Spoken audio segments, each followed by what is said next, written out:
ఈ న్యాయాధిపతి నా మాట పట్టించుకోవట్లేదులే, నన్ను లక్ష్య పెట్టలేదులే, నా మాట వినట్లేదులే అని చెప్పిన ఆమె విసుక్కొని ఇంట్లో కూర్చుంటే ఆమెకి న్యాయం తీర్చబడేదేనా? తనకి తన ప్రతివాదికి న్యాయం వచ్చేదేనా?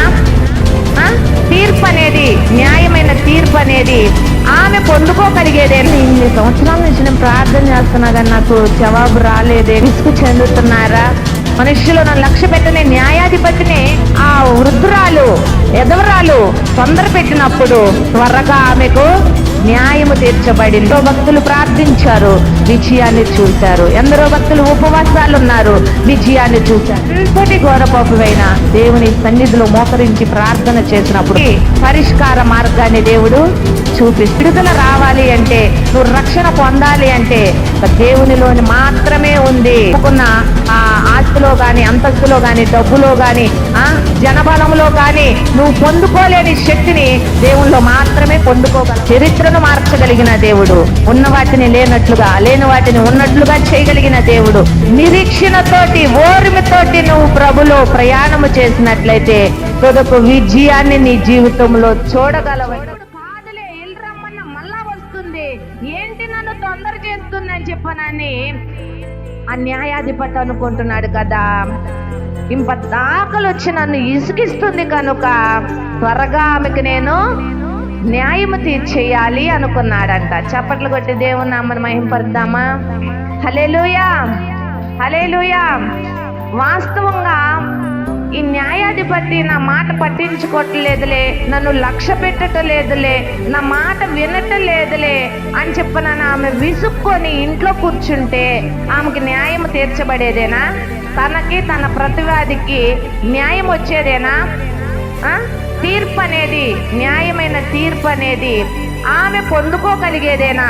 ఈరోజు అందుకని యేసుక్రీస్తు ప్రభువారు ప్రతి ఒక్కరితో ఏమని చెప్తున్నారు, మీరు ప్రార్థించేటప్పుడు విసుగుదల అనేది చెందమాకండి.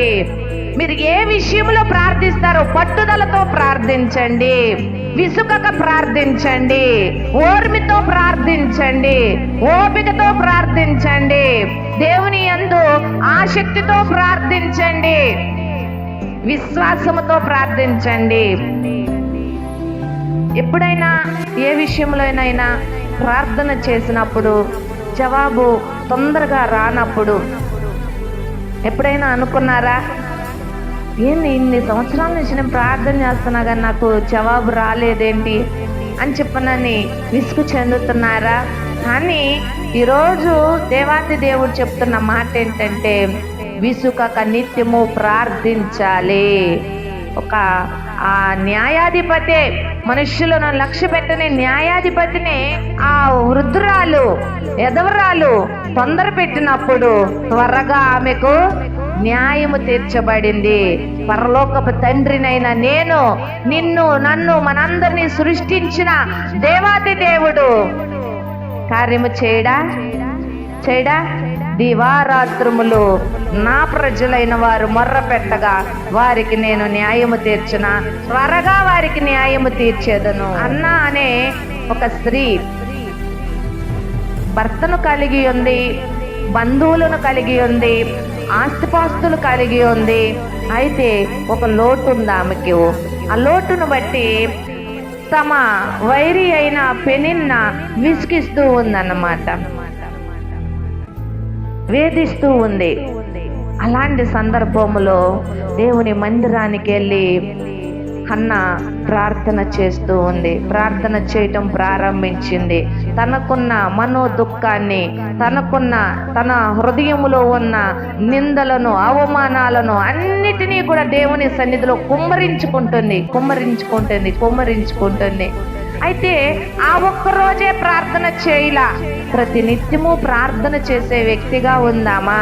కొన్ని సంవత్సరముల నుంచి లేని గర్భాన్ని దేవుడు తెరిచాడు. హల్లెలూయా, హల్లెలూయా.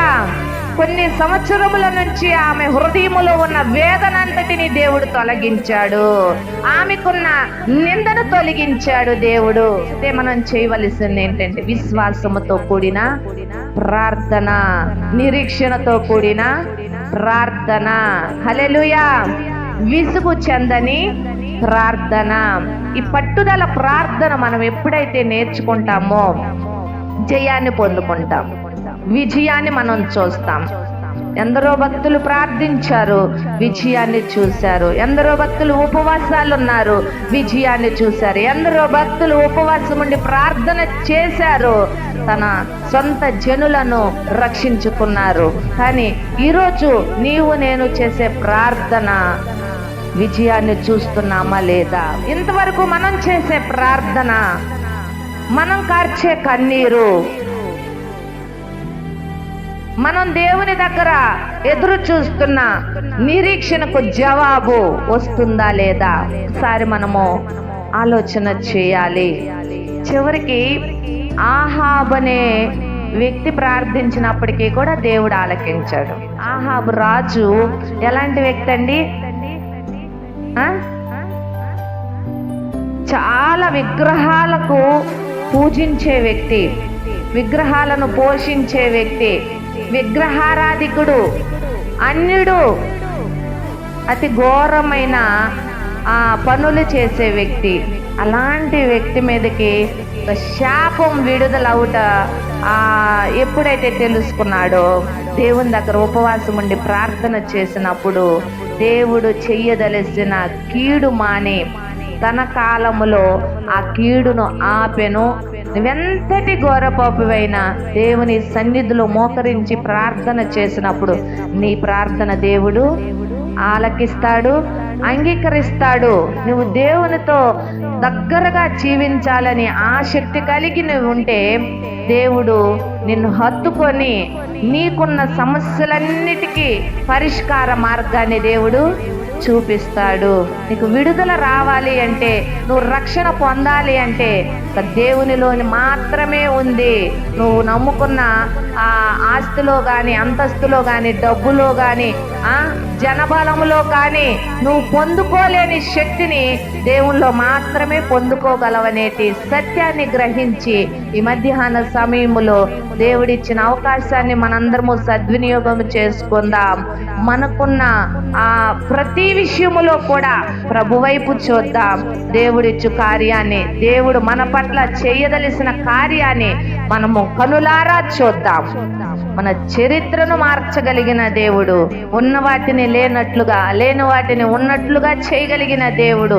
నువ్వు నమ్మినట్లయితే, విశ్వాసముతోటి ప్రభు వైపు చూసినట్లయితే, నిరీక్షణతోటి, ఓర్మితోటి నువ్వు ప్రభులో ప్రయాణము చేసినట్లయితే తుదకు విజయాన్ని నీ జీవితంలో చూడగలవని అతి కృప ఆశీర్వాదాలు దేవాతి దేవుడు మనందరికీ అనుగ్రహించును గాక. ఆమేన్.